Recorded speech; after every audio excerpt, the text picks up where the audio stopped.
Hoorah! I am Dr. Minister Vermont Princ for the Institut, Church of Christ Consciousness for Worldwide Hope. Okay, y'all. I'm going to touch on a few things that need to be corrected because people are playing a lot of games as if everybody's a bubblehead that can't think. But before I do all that, let me get into this proper introduction. It is all about the supreme holiness of the female, rooted in the sacred truth of her sexuality. She holy. Okay. First of all, somebody asked me today in one of the book group that I have. They asked me about why I say the whole black-white racial thing, because she asked me if I was woke. I say it depends on what you mean by woke, because most people, woke means that you don't like white, you're a black person that don't like white people, and you think that is some white conspiracy against black people, or some conspiracy of white people against black people. That's what woke means to most people.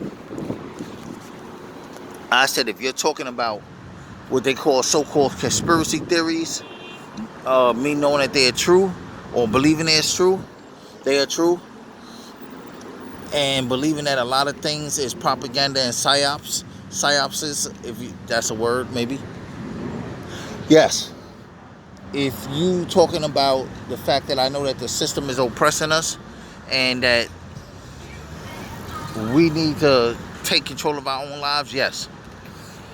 If you talking about the whole black against white and white people was this and that and racism and who did that, a cop killed the black guy and the black baby, I was like, no, I'm not into that BS. So she wrote back and she was like, why is BS? And I went into it, I said, because it's all propaganda. A lot of that stuff is staged. It's not even real. Now, that takes me right into what this video is going to be about. This is a beautiful view, people. I'm trying to give you that view over and over again. What I said was, a lot of that stuff is staged. Just like they have Hollywood movies that they make, they have green rooms where they put stuff together, or they have movie set lots where they'll have a cop arrest a guy, have him on his stomach and beating on him and doing all kind of crazy stuff, and then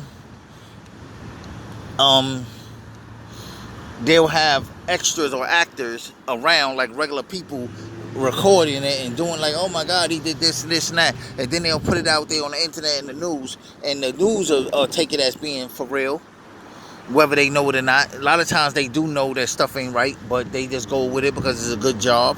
And either you're part of the system or you're going to be a victim of the system. If either you're going to thrive in the system or you're going to suffer outside of the system. Most people choose not to suffer, so that's it.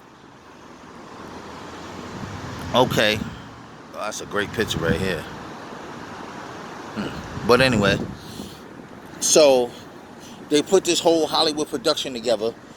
They may even go to a real person, like this person, they'll have fake neighbors that's talking about the person, fake family members. Oh, that's my cousin, that's my uncle, that's my son. And when you really look at it, you will say, like for instance, I used to live in Drew Hamilton Projects. I'm going to give you this real quick. They had the guy with the lion and the tiger and the bear and the alligator and all that stuff in his house. How is that I didn't know anybody that knew anything about it? I'm not talking about that you... First of all, how they say he brought the lion and tiger and the bear and the alligator and all this and the giraffe and, the whale and all this in his house when it was a baby and it grew up. I would say, okay, but the type of feces that these animals release would have stunk up the whole floor of that product. You're talking about multiple animals of a certain breed, first of all. Now, you tell me you had a tiger in there and it never roared, not one time, ever? It just went against its whole nature to roar? You telling me you had a big-ass alligator in that little-ass bathtub? I lived in Drew Hamilton. I know what the size of the bathtubs are there. You had a big alligator in that little tub, and it was content. They didn't fight because it could easily climb up and get out the bathtub. And they're saying that all of this happened, but all the people that I know in Drew Hamilton was like, yo, I never seen them bring these animals out of the projects. So you telling me that it was in there, but you found it, but nobody saw you bring it out. Everybody that lived there was like, yo, my cousin saw it. Then you talk to the cousin, no, my friend saw it. Then you talk to the friend, oh, my aunt saw it. Everybody knows somebody that saw it, but nobody really saw it. So my question becomes, was it really there, or was it a psyop? And it's the same thing. People be like, oh, 132nd, the dude got choked right there. It was right there. And I'll be like, did you see it? Nah, but my cousin saw it. Then you ask the cousin, nah, but my friend saw it. So you think because they said it's on 132nd in Lenox, and you live there and you be there, you just feel like it had to be true. And they inflame you. The stuff they do is inflammatory because you feel like it happened to one of us. If you're from that area and they choked the guy to death, or they beat him to death, or they shot the little boy, you feel like that's real. All they got to do is put a few police cars out there, some tape around it, and stand around and act like, do you want to be like, oh, it really happened? You didn't see the body. Not one time did you see the body. Not one time did you hear the shots. There are a lot of psyops going on, people. They're pretending that things are happening that are not happening. They're putting on Hollywood productions in studios, and then they're putting props on the street to validate those scenes that they are shooting in studios and putting it out as real news to inflame the people. They want black people to get mad at white people. They want white people to get mad at black people. This is why they put Donald Trump in office with the racist propaganda. He's a tool. It's not that he's racist or not racist. He's a tool. They know with his mouth and his attitude that you wouldn't find it far-fetched for him to say some of the things that he have said. And what he does is he divides the white people into two groups. Those that support him and those that don't. But if you don't like a white person, you'll just say he a Donald Trump supporter. And you make white people, Caucasian people, defensive because black people are coming at them like, well, they're all Trump supporters. So then they get defensive, and when they get defensive, it looks like racism. A lot of times what we call racism is not really racism. It's cultural misignorance, cultural misunderstanding. We just don't understand certain cultures. Like, for instance, with a lot of Latino cultures, they talk extremely loud. They yell. No matter what. They could be telling you happy birthday, I'm glad everything worked out, congratulations to your mom's on her new job, and they be like, da, da, da, da, da, da, and you would swear that they're arguing about the fight. Why? Because the way they're yelling. And a lot of black people use their hands when they talk. They talk with their hands, or with, you know, yeah, you know what I'm saying? And then they be hitting you with their, like, yeah, that's the book. You would think like, yo, he's wild aggressive. He not aggressive. He could be the most passive dude you ever met. But that's a cultural thing. So when you don't really understand cultural differences and you have certain levels of ignorance to cultural behaviors, you're gonna stereotype things, and the media is telling you that black people are aggressive. When you see him talk with his hand, you be like, yup, that's right. So the media is fueling a lot of and spewing a lot of the propaganda and fueling it, and we're feeding into it with stereotypes because we see stuff. You see black dudes work with a diddy bop, you know what I'm saying, with the limp, the gangster swag, that you automatically be like, oh, he a thug. He ain't thug. That limp came from not gangster life. That limp came from I'm so cool. That's where that limp had, that little, what they call a bop and all that. That's where the hip hop, the hop is the diddy bop. You know what I'm saying? How we move. You know what I'm saying? Like that bop. You know what I'm saying? Like, well, that we call it a hop. Because the way you do it, you hop. You kind of like, it's almost like if your leg is hurt or something like that. If you're walking and you step on one leg and it hurt, and you just kind of like hop off it, and you like, you know, if you ever sprained your ankle or whatever, and you're walking along, you hop a little bit, and you don't put too much pressure on one leg, but we put it into a rhythm with a walk. So they automatically go say, oh, look at that mean gangster walk. It's not a gangster walk, that's a I'm a cool guy walk. People started using it for other things because they created that, like gangster rap, they created that.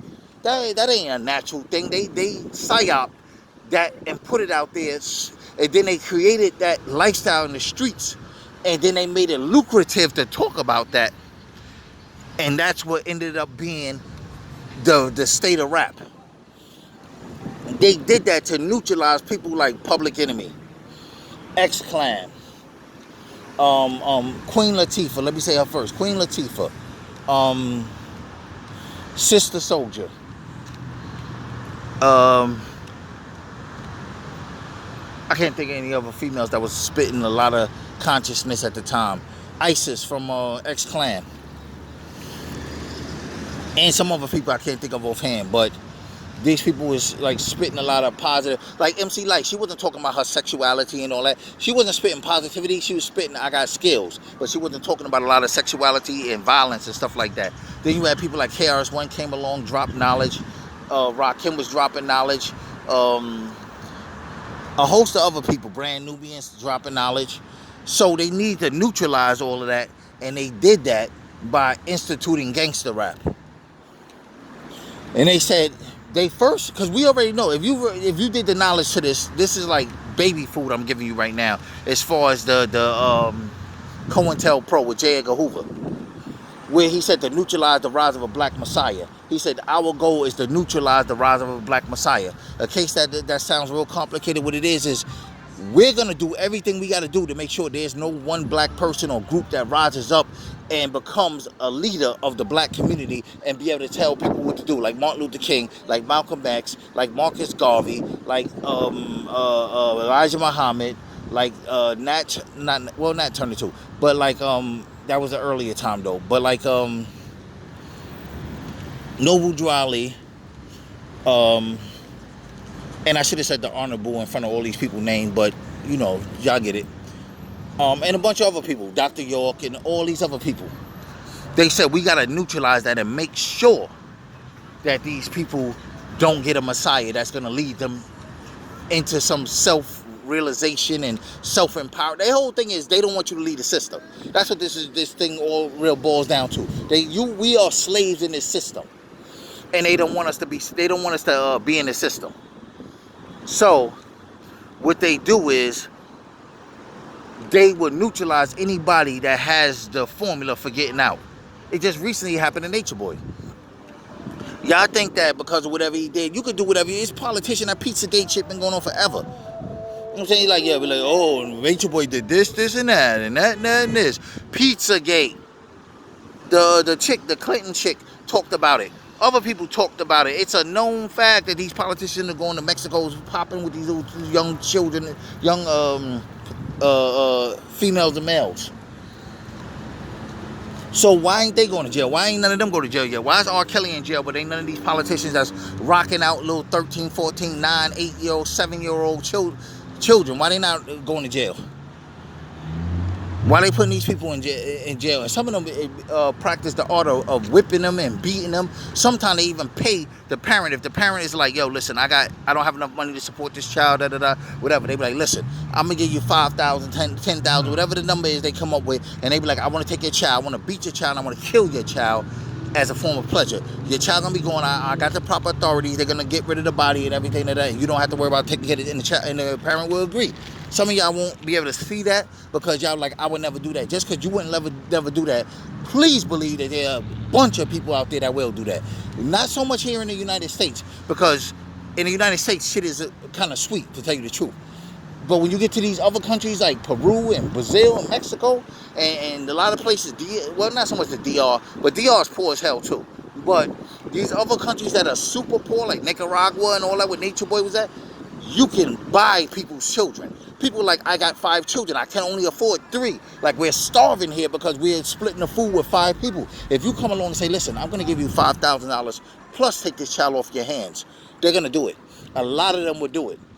You could go on YouTube right now and type in child prostitution, and 90% of the videos, 98% of the videos that come up are going to be people in those countries.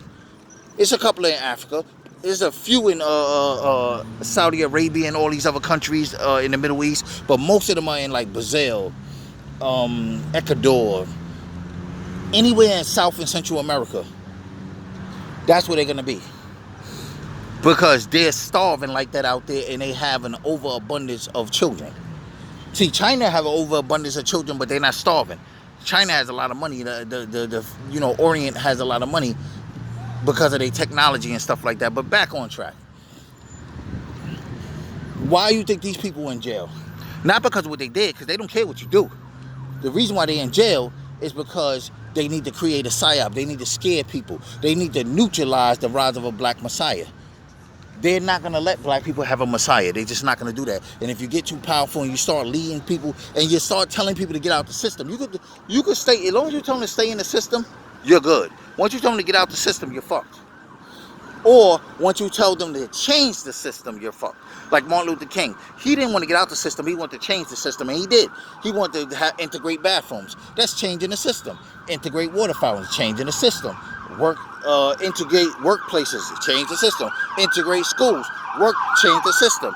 They're not with that changing the system.